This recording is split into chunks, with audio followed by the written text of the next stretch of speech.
시편 119편 129절부터 136절 낭독하겠습니다.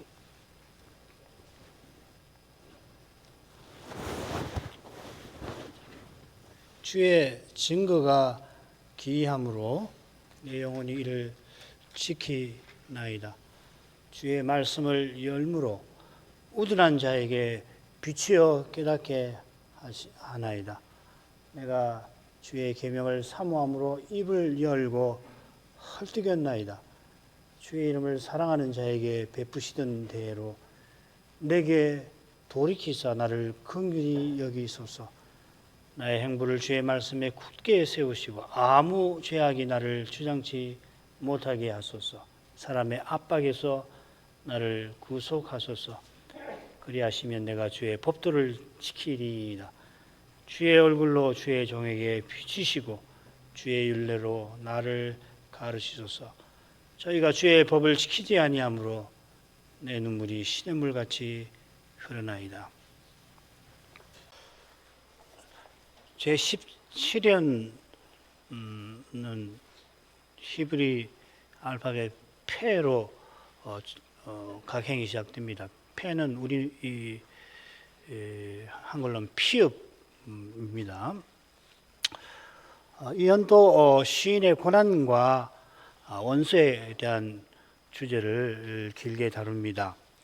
제17년에 등장하는 시인의 원수는 제16연과 비슷하게 묘사되어 있습니다. 134절 보시면 사람의 압박에서 나를 구속해 주소서 구하는데, 이 압박이라고 하는 표현, 이 명사인데 여기서는 그 동사가 제16년 첫째 단락에 두 번 나왔죠.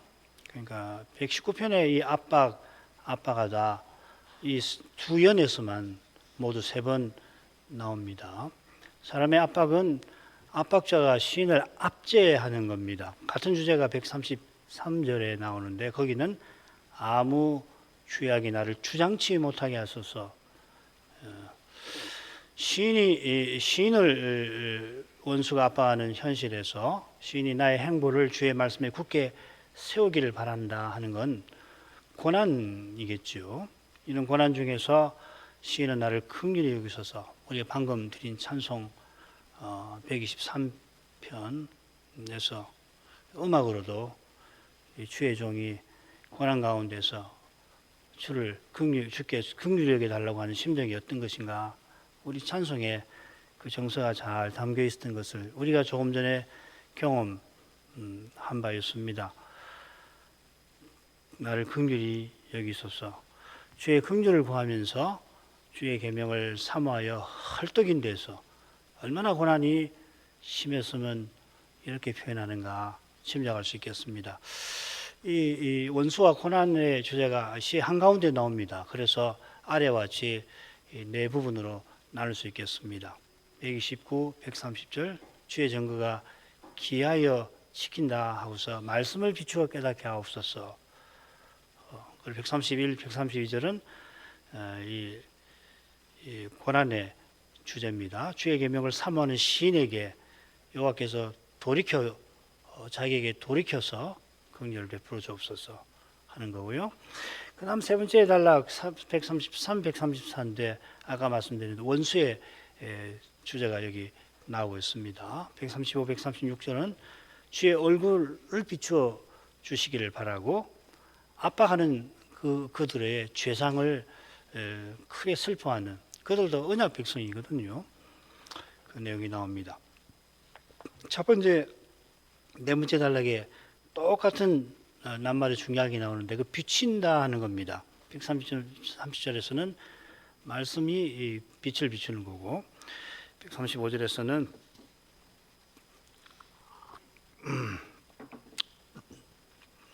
주의 얼굴을 비추신다 이렇게 나왔습니다.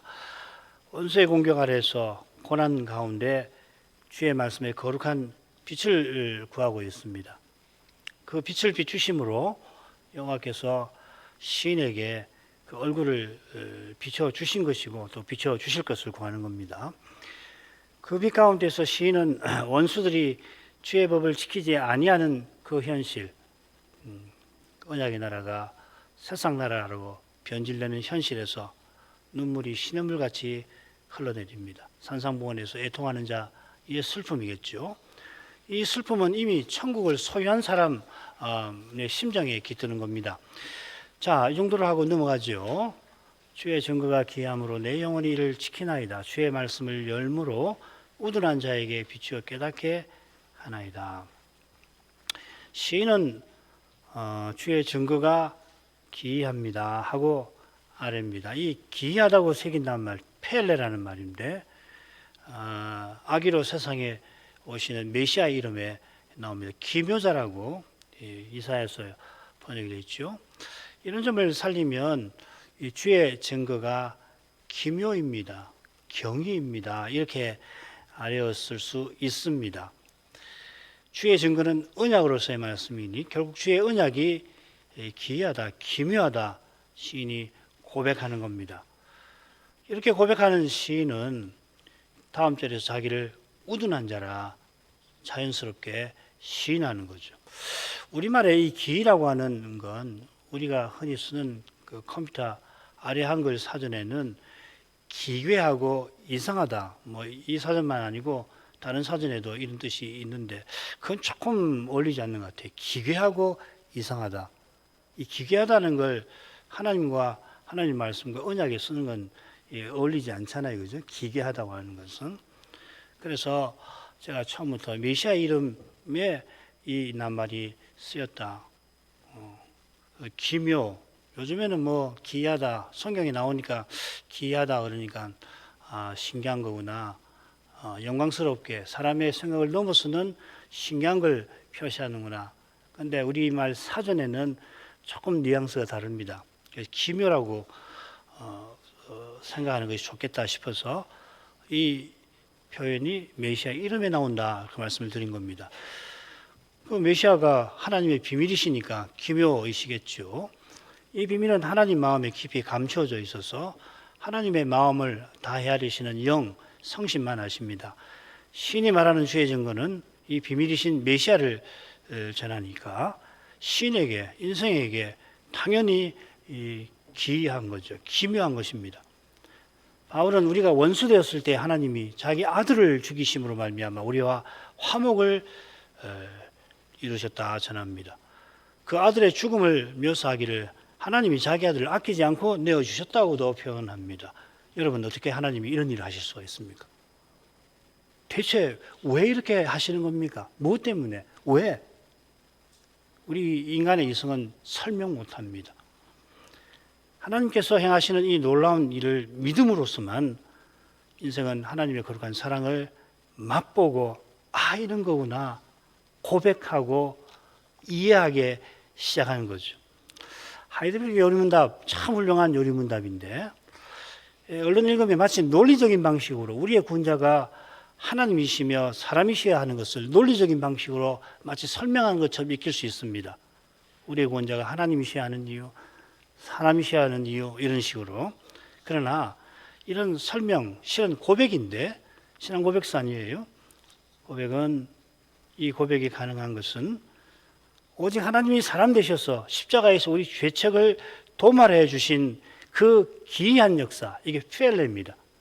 하나님의 신비한 사랑에 있는 겁니다. 이 사랑을 맛보고서 그 다음에 무슨 이렇구나 뭐 설명이라고 할까요? 해명이라고 할까요? 그게 가능한 거죠. 우리에게는 더욱이 하나님의 원수인 죄인인 우리에게는 이런 사랑을 받을 원인도 이유도 없습니다. 그러니까 설명이 안 되는 거죠. 설명이라고 하는 것은 원인과 이유를 규명하는 건데 할 수 없는 거죠. 하나님이 왜 나를, 죄인인 나를 왜 사랑하시는가 모릅니다. 그저 하나님이 그처럼 사랑해 주시는 신비를 맛보고서 감사할 따름입니다. 하나님 왜 나를 이렇게 사랑하십니까?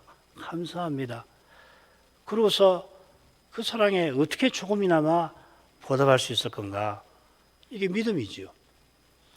그 길을 하나님께서는 더욱이 친히 내십니다. 그 길이 그리스도를 본받게 하시는 것이니 놀라고 놀랄 뿐이지요. 시인이 주의 증거가 기묘합니다 아릴 때에 어떤 현실, 어떤 심정일까? 이걸 다는 알지 못하지만 이 17년의 내용을 통해서 헤아리는 것이 좋겠습니다. 시편 119편 16개 연에서 우리가 이미 시인의 현실과 심정과 태도를 살폈듯이 시인은 하나님의 언약이 사람의 생각을 넘어서는 신비한 방식으로 이루어져 가는 것을 놀라면서 알아낸 것 같습니다. 그의 눈에 펼쳐진 현실은 주의 증거가 언약이 도무지 이루어지지 않을 것처럼 보이는 현실입니다. 원수들이 주의 법을 패한 탓에 시인은 목숨을 잃고 언약은 무너질 참입니다. 그런 현실에도 불구하고 심지어 그런 현실을 통하여 불구하고도 맞지만 더 놀라운 것은 그런 현실을 통하여서 주께서는 증거하신 언약을 이루어 가신다는 것입니다. 이게 경이지요. 시인이 그런 현실에서 신음할 뿐이었지만은 신음하는 시인의 심정을 헤아려 주시며 시냇물처럼 흐르는 그의 눈물이 그칠 그날을 향하여서 그의 영원한 기쁨이신 메시아를 세상에 보내시는 일을 신음하는 그를 통하여서 이루고 계시는 것입니다. 이 기묘한 일을 시인이 깨닫고서 이 위대한 시를 하나님 말씀으로 기록하게 하신 줄 믿습니다. 주의 증거가 기묘합니다 하고서 16년의 마지막 단락에 거듭 사용했던 표현을 이어 씁니다. 그러므로입니다. 이걸 이제 우리 한글 개혁은 기함으로 이렇게 붙여서 번역을 했는데 사실은 독립적인 낱말입니다. 그러므로 알켄 내가 이를 시키나이다. 시인이 말하는 그러므로는 언약 맺으신 여호와께서 기묘이심을 가리키는 겁니다. 이사야 선지자는 처녀가 잉태하여 아들을 낳으리니 그 이름을 임마누엘이라 하랴. 그 아들의 이름이 기묘자라 모사라 전능하신 하나님이라 영존하시는 아버지시라 평강의 왕이라 할 것임이라 이렇게 예언했습니다. 이 예언에 담긴 계시를 다 헤아릴 수는 없습니다만 이 하나님이 메시아를 틀림없이 보내신다는 말이구나 우리가 모를 수가 없듯이 시인도 언약의 하나님께서 말씀하신 대로 언약을 이루실 것을 믿고서 그 언약의 말씀을 붙들겠다 하는 심정을 아뢰는 겁니다. 사람 눈에는 현실이 말씀과 심히 어긋나 보이지만은 그러니까 내가 헛믿었구나. 내가 믿은 게 대체 뭐냐. 내가 이 꼴을 보려고 그렇게 어려움을 당하면서까지 예수를 믿고자 했단 말인가. 그런 생각이 들 만한 실은 그보다 훨씬 심각한 상황입니다만은 사람의 생각에는 말씀이 그러니까 이루어지지 않을 것 같습니다만은 그 압도하는 현실을 모든 것을 허물어버리고 모든 희망, 가치, 보람 다 허물어버리는 이 압도하는 현실을 뒤로하고서 말씀을 붙들고자 하는 겁니다. 시인이 다른 사람과 남달라서 의지가 출중해서 그런 게 아니라 말씀이 기묘여서 그렇게 하게 되는 그렇게 하지 않을 수 없게 하는 겁니다. 이게 은혜의 선물로서 믿음의 핵심 내용이겠죠. 시인은 주의 증거가 기이합니다 하고서 내 영혼 이를 지키나이다 아뢰입니다. 이 후반부는 제16년 마지막 단락에 거듭 나온 낱말로 시작된다 했죠. 그러므로 지키나이다. 주께서 사람의 생각을 넘어서는 방식으로 언약 이루십니다 하는 이루시는 그 사실에 견고히 서서 언약의 말씀을 굳게 붙드는 겁니다. 현실과 심히 어긋나 보이는 그 말씀을 시인이 굳게 붙드는 바로 이것이 주께서 언약을 이루어 가시는 신비한 방식인 겁니다. 욕 듣고 예수 믿는다더니 겨우 그밖에 되지 않느냐. 그런 말이 귓전을 때리고 멸시하는 그 시선을 다 받아내면서도 그래도 말씀을 붙드는 것 말이죠. 시인은 그보다 훨씬 더 하겠죠. 근데 거기서 주께서 말씀을 이루어 가시는 거예요. 그런 자신에게서. 이것이 우리가 보는 것으로 행치 않고 믿음으로 행한다는 뜻이기도 합니다. 우리가 믿고 바라는 현실은 지금 여기서 눈에 보이질 않습니다. 예수님이 하나님 나라는 볼 수 있게 임하는 것이 아니고 여기 있다 저기 있다 말하지 못한다 하시지 않았습니까? 장차는 물론 찬란한 모습으로 나타날 것입니다만은 그런 모습은 눈앞의 현실과 달라도 너무 다릅니다. 말씀이 그려 보이는 하나님 나라하고 우리 눈앞에 있는 현실, 교회의 현실을 보시란 말이죠. 가정의 현실을 보시고 나아가 사회는 말할 것도 없지요. 지금 이곳에서 교회의 하나님 나라가 틀림없이 나타납니다만은 온전히 우리가 바라는 만큼 가시적으로 나타나는 것은 불가능합니다. 실은 너무나 희미하게 나타나는지 모릅니다. 119편의 시인이 마주하는 현실은 교만한 자들이 선자를 죽이려 하고 주를 경외하는 자들이 선자를 멀리하게 만드는 그런 겁니다. 그거 어떻게 됩니까? 그 나라 망하는 거죠. 양의 나라는 망하는 거죠. 그렇게 두시면은 그런 현실에서 시인은 오실 메시아를 더 간절히 바라는 겁니다. 영원한 나라를 바라보는 것입니다. 우리는 영원한 나라를 바라보는 사람이에요. 이 땅에서 천년만년 살려고 하는 사람도 아니고 남들처럼 살려고 예수 믿는 거 아니지 않습니까? 그렇게 예수를 믿는다면 얼마나 허망합니까? 시인은 자기를 우둔한 자라 고백하며 주의 말씀에 빛을 구합니다. 주의 말씀을 열므로. 한글 개역은 누가 여는지가 분명치 않습니다. 여러분 갖고 계시는 성경 각지에 보면 해석함으로 이렇게 되죠, 그죠? 말씀을 해석함으로. 이렇게 하면 주가 뭐가 되는 겁니까? 시인입니까? 하나님이십니까? 좀 애매하죠, 그죠? 그러니까 이 원문은 그 명사로 되어 있습니다. 하나님 말씀에 여름, 또 해명, 뭐 이렇게 할 수 있습니다. 좀 애매한데 짝을 이루는 넷째 단락을 참조할 필요가 있습니다. 거기 보면 주의 얼굴을 비추신다는 표현이 있거든요. 그렇다면 여기서도 여호와께서 시인에게 말씀을 열어주시는 것을 가리키는 것 같습니다. 그래야 기묘하다는 고백과도 어울리잖아요. 그죠? 기묘한 인간 사람은 모르는 거예요. 그래서 시인은 스스로를 어리석은 자라고 이야기한다. 우둔한 자라고 이야기한다. 여기서도 말씀을 열무로, 여심으로 그렇게 할 수 있습니다. 그렇게 하면 번역도 좀 다를 수 있겠죠. 주의 말씀을 여심으로 우둔한 자에게 비추어 깨닫게 하시나이다. 이렇게 번역하면 기도로서도 더 자연스러워 보입니다. 그건 뭐 번역이니까.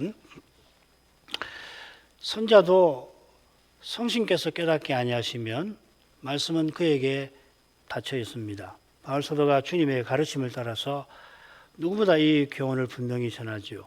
성신께서 하나님의 영이시라 하나님 마음 깊은 것까지 통달하십니다. 그 통달하신 그 비밀이 그리스도인데 그리스도를 사도에게 알리십니다. 알게 하실 뿐만 아니라 전하게 하십니다. 사도들로 전하게 하시고 전하게 하신 말씀을 듣게 하시고 깨달아 믿게 하십니다. 같은 교훈을 사도는 주의 영광 비침이라고 표현을 하죠.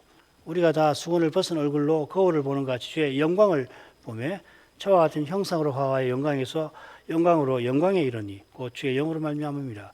우리가 다 수건을 벗은 얼굴로 주의 영광을 본단 말은 구약에서 그리스도를 전파한다는 뜻입니다. 구약에서 사도가 그리스도를 전할 때에 그 말입니다. 이어 이런 일을 창조주 하나님께서 하신다고 전합니다. 어두운 데서 빛이 비치리라 하시던 그 하나님께서 창조주죠. 예수 그리스도의 얼굴에 있는 하나님의 영광을 아는 그 빛을 우리 마음에 비치셨느니라. 하나님이 계시하신다. 성신이 하나님이시란 말이죠.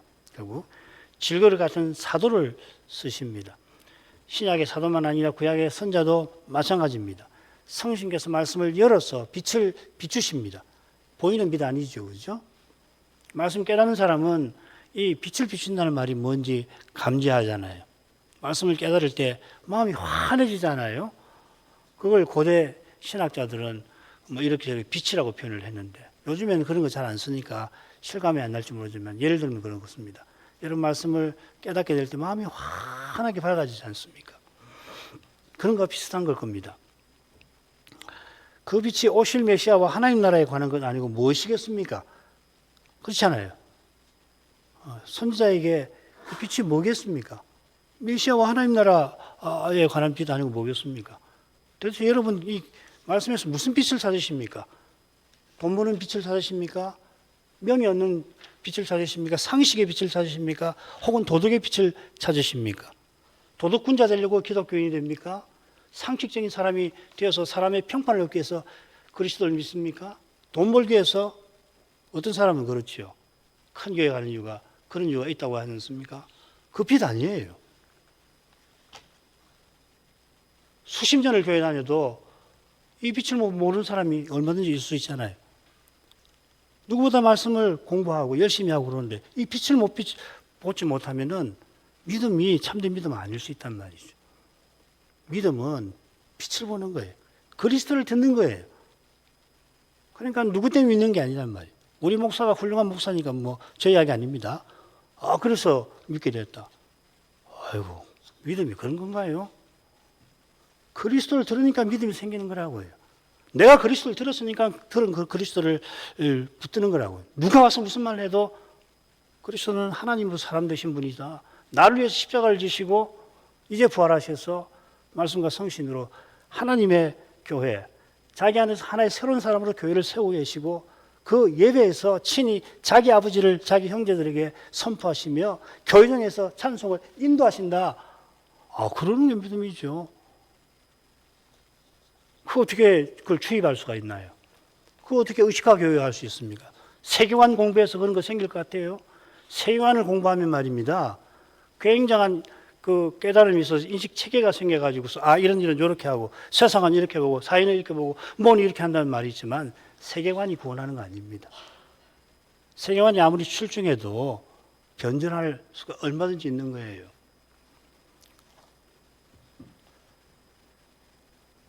이 빛이 그런 겁니다. 그리고 그 빛은 단연 메시아와 하나님 나라죠. 여호와께서 약속대로 여인의 후손을 보내셔서 영원한 나라 세우실 거라고 비추는 빛인 겁니다. 이 빛이 눈에 보이는 빛이 아니니 신비한 빛이죠. 믿음의 눈만이 그 빛을 본다 할 수 있습니다. 혹은 그리스도를 듣는다 할 수 있습니다. 여호와께서 말씀을 열어서 빛을 비추어 우둔한 자들에게 비치게 하십니다. 그 시편 19편에도 이 우둔한 자로 지혜롭게 한다는 표현이 나옵니다. 문맥은 깨달음이 필요한 우둔한 자의 아들 중에 시인이 자기를 포함을 시키고 있습니다. 선지자도 사도도 우리처럼 우둔한 자입니다. 이 낱말이 시편에 한 번 나오는데 여호와께서 고난받는 시인을 구원하실 때에 어리석은 자를 보존하신다 이렇게 표현을 했습니다. 시편 한 번 더 이렇게 되겠군요. 19편에도 나오니까 한 번 더 나오는데 116편에 나옵니다. 그때 이 우둔한 자를 어떤 문맥에 쓰냐면 고난받는 시인을 구원하는 문맥에서 나오는 겁니다. 그러니까 단순한 지식이 아닌 거죠, 그죠? 우둔하다고 할 때. 그러니까 성경에서 문맥을 자꾸 보셔야 합니다. 우둔한 자를 지혜롭게 한다. 그래서 어떤 지식이 갖춰지는 걸 말하는구나. 우리 깨닫는다는 말을 쓸 때도 자꾸 지식적인 것만 생각을 하는데 이 문맥을 보면은 여기 보면은 116편에 보면은 이 어리석은 자를 보존하신다 할 때는 고난받는 시인을 언급하는 거거든요. 이런 용례는 시인이 자기를 우둔한 자라고 고백할 때 지금 원수의 압제 아래에서 고난받는 그런 현실에서 말씀의 빛을 구하는 심정을 드러내고 있는 게 아닌가. 우리는 그렇게 추정해 볼 수가 있고 그게 문맥에도 맞는 것 같습니다. 자, 두 번째로 가죠. 내가 주의 계명을 사모함으로 입을 열고 헐떡였나이다. 주의 이름을 사랑하는 자에게 베푸시던 대로 내게 돌이키사 나를 긍휼히 여기소서. 131절 처음에 내가 입을 열고 헐떡였나이다. 우리말하고 어순이 다르니까요. 그렇게 한 이유가 후반절에 나옵니다. 그러니까 입을 열고 헐떡인다는 것이 어떤 상황에서 어떤 태도인지를 살펴야 하겠죠. 우선 130절에 여호와께서 말씀을 여셨다라고 언급을 하셨는데 131절에서 시인이 자기 입을 엽니다. 130절은 명사고 여기는 동사고 동사인데도 전혀 다른 낱말입니다. 이 동사는 이 시편에 여기만 나오고 매우 드문 용어입니다. 이 낱말은 어떤 때에 쓰이는지 한번 몇 개 안 되니까 제가 다 열거해 볼게요. 지옥이 마치 입을 크게 열어서 개걸스럽게 먹듯이 세상 행복을 취한 자들을 삼키는 모습을 할 때 입을 연다 이렇게 썼습니다. 무리가 입을 벌리며 욥을 비난하고 대적하는 모습에도 쓰였습니다. 무리가 전에 욥의 말을 들을 때에 이슬을 바라듯 입을 벌리는 모습, 그들이 나 바라기를 비같이 하였으며 입을 벌리기를 늦은 비 기다리듯 하였으므로 여기에 쓰입니다. 이 세 번째 용례가 지금 시인이 입을 크게 열고 헐떡이는 태도에 적절해 보입니다. 헐떡이는 태도는 간절히 바라는 모습을 보여줍니다. 여호와께서 말씀을 열어 빛을 비추실 때 시인은 말씀을 간절히 바랍니다. 늦은 비를 기다리듯 욥의 말을 기다린다고 했는데 이 늦은 비는 의미가 있어요. 결실기를 앞둔 때 식물이 곧 열매를 맺어야 되는데 그때 꼭 필요한 비가 늦은 비거든요. 시인이 입을 열고 헐떡이면서 구하는 것이 말씀이고 그 말씀은 이 고난의 현실을 이기는데 사명을 이루는데 고난을 이기고서 마침내 열매를 맺는데 절실한 것임을 우리가 짐작해 볼 수가 있겠습니다. 이것이 내가 주의 계명을 사모함으로 한 데서 분명히 드러납니다. 여기 사모한다는 말은 구약 성경에서도 여기만 나옵니다. 그렇지만은 고난 중에 전심으로 필사적으로 말씀을 바라는 태도를 보여주고 사모한다 하는 표현이 119편에도 많이 나오죠, 그죠? 결국 같은 의미일 겁니다. 그처럼 시인은 주의 긍휼을 간절히 구합니다. 내게 돌이키사 나를 긍휼히 여기소서. 돌이키소서 하는 말은 고난 중에 있는 거죠. 25편 16절이 도움이 될 겁니다. 주여 나는 외롭고 괴롭사오니 내게 돌이키사 나를 긍휼히 여기소서. 똑같이요. 내게 돌이키사 긍휼히 여기소서. 어떤 상황이냐? 외롭고 괴로운 상황입니다. 지금 119편의 시인이 처한 현실이 바로 그렇지요. 이런 현실에 처하면은 하나님이 마치 환한 얼굴을 감추신 것 같잖아요. 그러나 우리가 악한 자라도 자식이 떡을 달라고 그러면 돌을 주는 자가 없다면은 자기 아들을 아끼지 않고 내어주시는 그 하나님이 믿음의 길에서 고난 겪는 우리를 절대 외면하실 리가 없습니다. 시인이 이를 모를 리가 없지만은 그도 우리처럼 연약한 인생이라 외롭고 괴로운 처지에 목숨이 지금 간당간당합니다. 그 다음에 주를 경외하는 자들, 자기와 함께 고난을 받고 어려움을 당하던 그런 사람들이 다 자기를 등 돌렸습니다. 안 듣습니다. 그 외롭고 괴로운 거죠. 그러면 사람은 그렇게 느끼게 되는 겁니다. 안 느끼면 이상한 사람이지요. 누구에게도 위로받기는커녕 모두에게 오해와 미움을 받는 처지에서 시인은 주의 긍휼밖에 위로와 소망이 없습니다. 이번에는 시인이 자기를 주의 이름을 사랑하는 자라고 고백을 하고 있습니다. 시인이 주의 이름을 사랑한다. 주를 사랑한다 할 수 있잖아요. 같은 말입니다. 주를 사랑하는 자, 주의 이름을 사랑하는 자나 결국은 같은 건데 왜 이름을 사랑한다고 했을까? 주께서 그 이름대로 여호와라고 하는 이름대로 약속 이루어지실 것을 바라는 심정을 담아서 주의 이름을 사랑합니다 하는 겁니다. 이것이 주의 이름을 사랑하는 자들에게 베푸시던 대로라는 표현에도 배어 있습니다. 이 베푸시던이라고 번역한 말은 어떻게 무슨 말이냐면 규례, 판단, 국문, 공, 미슈파트를 이렇게 풀어 번역했습니다. 주의 이름을 사랑하는 자들에게 규례대로, 판단대로, 공대로 이렇게 번역할 수도 있습니다. 만약에 이렇게 번역한다면 셋 중에 공이 맞을 거예요. 사랑이신 하나님께서 주를 사랑하는 자를 당연히 사랑하십니다. 이게 미슈파트의 뜻과 원리겠죠. 하나님을 사랑하는 자를 사랑하시는 것이 공 아니에요. 그죠? 사랑이신 하나님께서 심지어 죄인도 사랑하시는데 주를 사랑하는 자를 어찌 사랑하시지 아니하실 수 있습니까? 그건 불가능한 이야기입니다. 아울러 사랑이신 하나님께서 죄인을 사랑하셔서 죄인이 하나님의 이름을 사랑하게 하셨으니 하나님 사랑이 그리고 하나님을 사랑하는 그 사랑이 헛되게 하실 리가 없습니다. 이게 하나님을 사랑하는 자에게 모든 것이 합력하여 선을 이루게 하신다는 말씀하고 통할 것입니다. 구약 선자도 자기가 주의 이름을 사랑한다 아닐 때에 사랑하게 만드신 하나님의 사랑을 의지하면서 표현하는 것이겠죠. 세 번째로 가겠습니다. 나의 행보를 주의 말씀에 굳게 세우시고 아무 죄악이 나를 주장치 못하게 하소서. 사람의 압박에서 나를 구속하소서. 그리하시면 내가 주의 법도를 지키리이다. 강설 처음 말씀드린 대로 사람의 압박은 119편이 줄곧 다루는 원수의 주제를 잘 보여줍니다. 죄악이 나를 주장한다는 것도 같은 주제를 다루는 것 같습니다. 이제 설명을 드리겠습니다.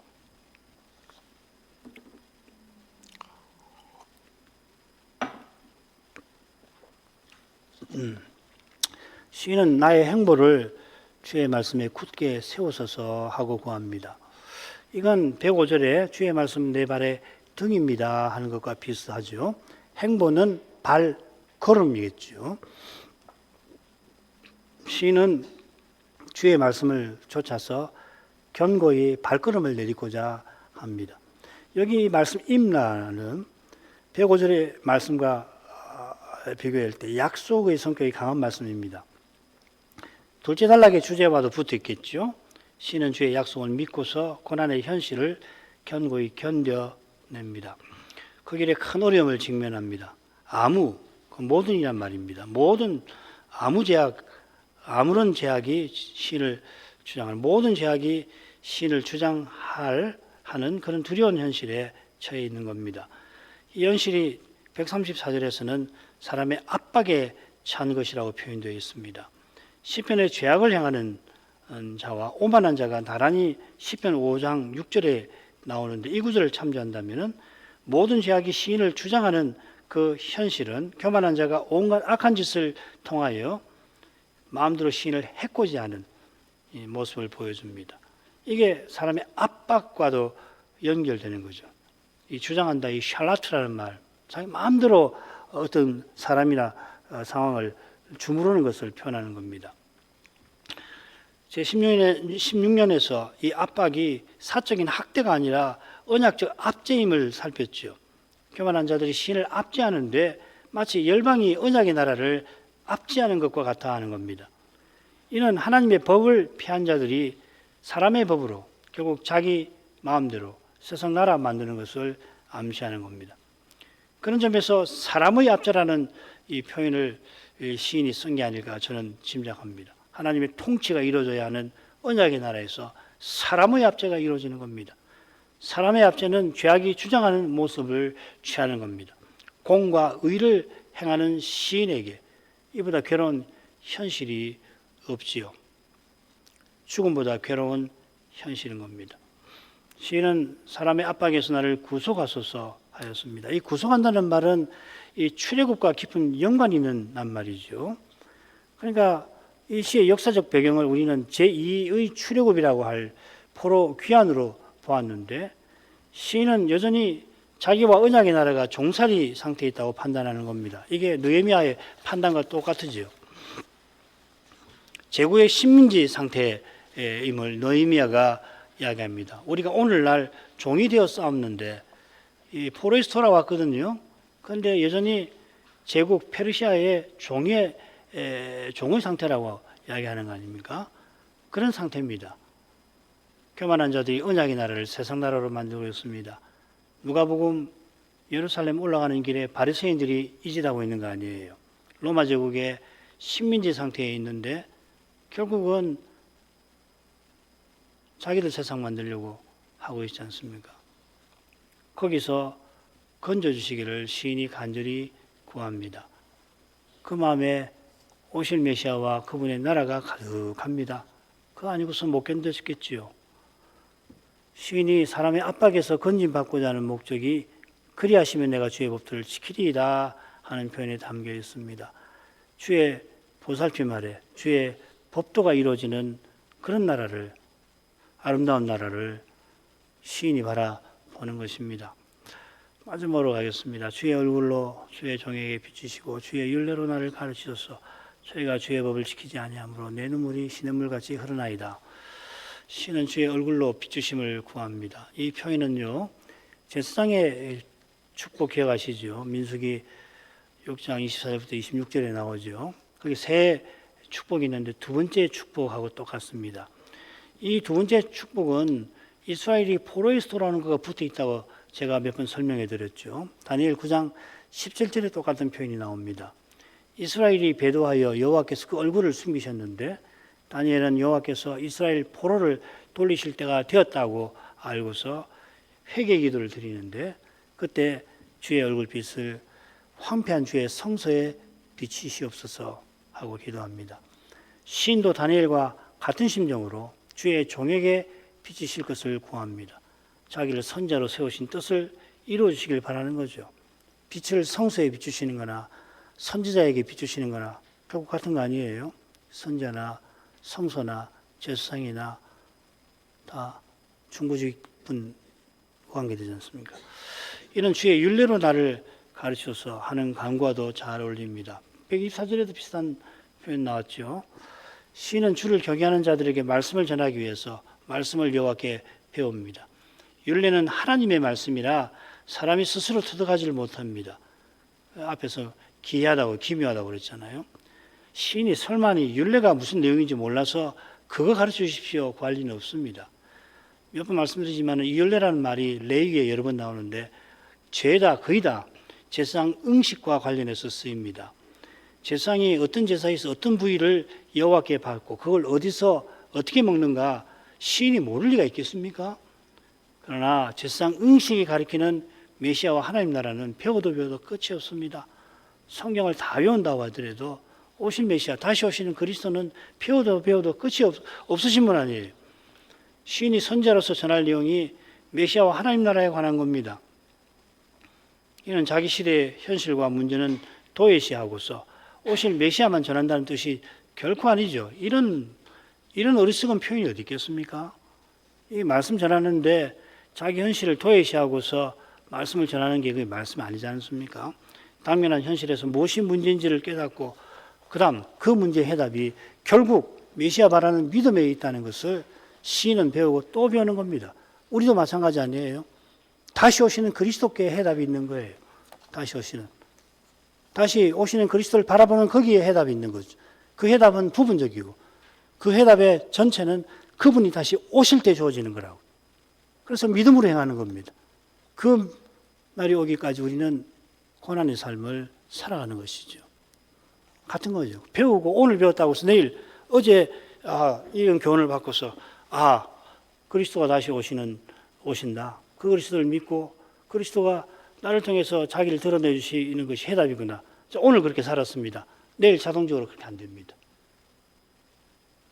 내일 비싼 일을 겪어도 그렇게 안 된다고요.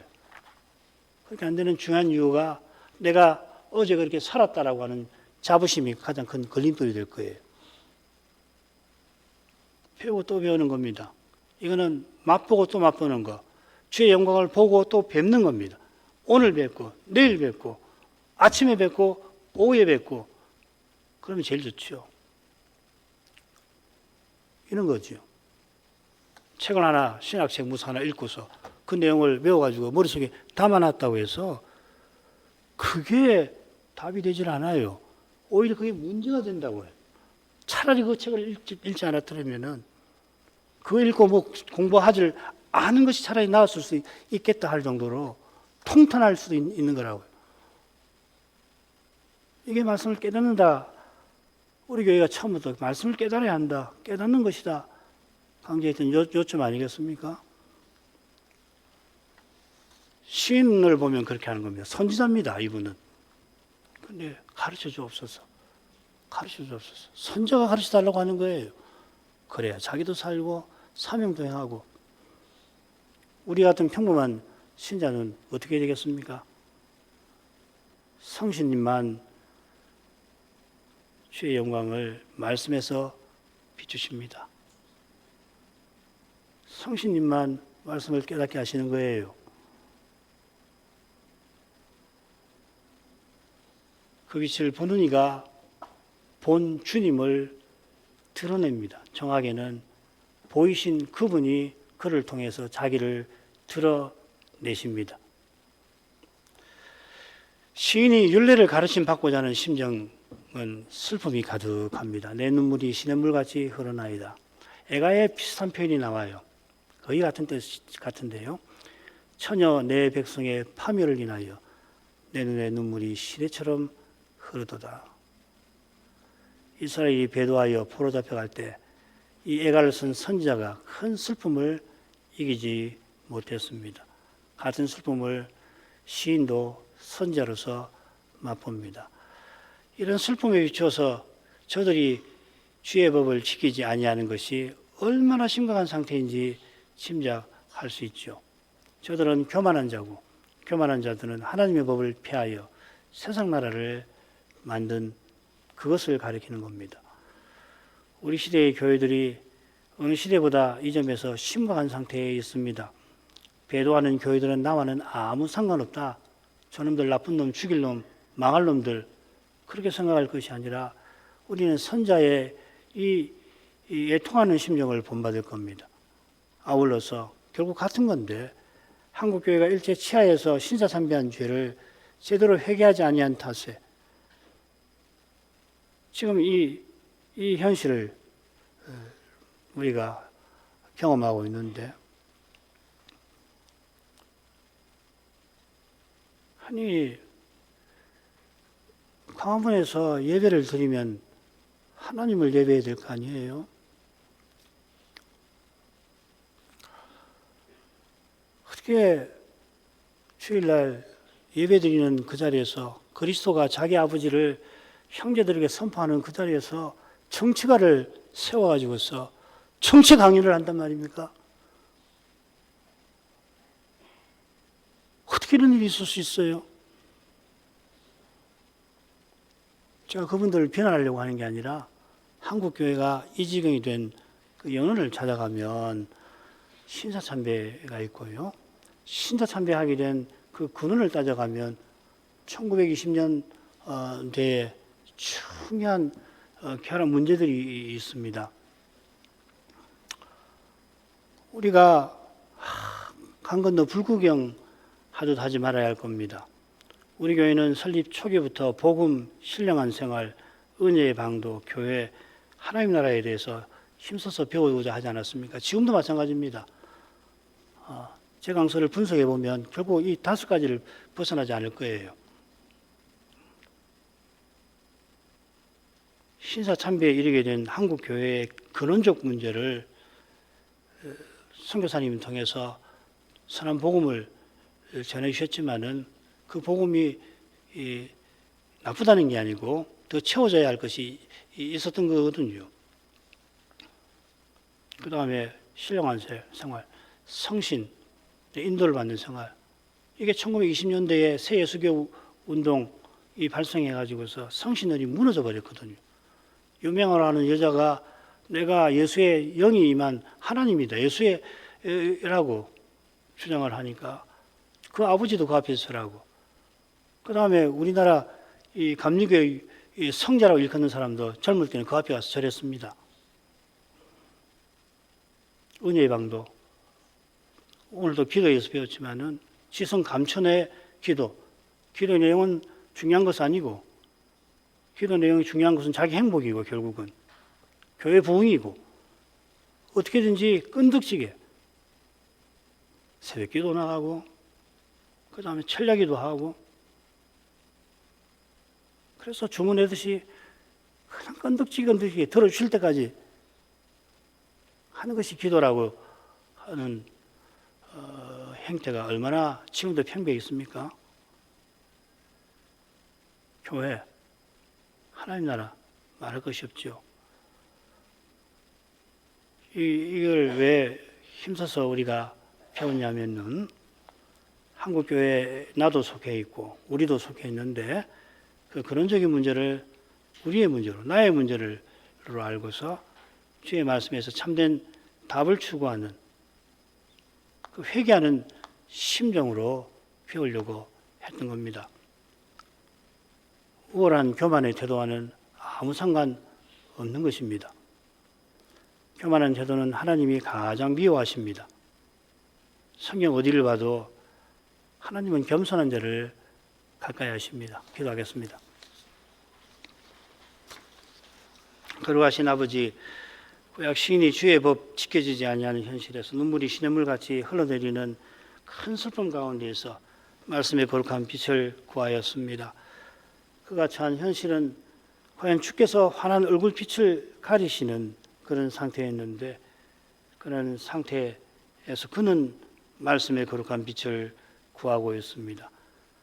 시인의 슬픈 마음에 탄식하는 기도에 여호와의 긍휼하심이 이미 드러났습니다. 이처럼 여호와께서 친히 언약을 이루어 오셨고 마침내는 여호와의 종으로 오셔서 언약을 다 이루셨습니다. 이제 하늘에 오르신 그리스도께서 다시 세상 오실 그날까지 성신과 말씀으로 주님의 교회를 친히 인도하고 계시는 줄 압니다. 눈에 보이지 아니하는 그 인도, 그러나 광활하고 장엄하고 거룩하며 또한 아름다운 이 신비한 역사를 믿음의 눈으로 꼭 볼 수 있게 하셔서 우리의 구원, 우리의 소망, 우리의 기쁨, 주께 있음을 깨닫게 해 주옵소서, 맛보게 해 주옵소서. 예수님 이름으로 기도합니다. 아멘.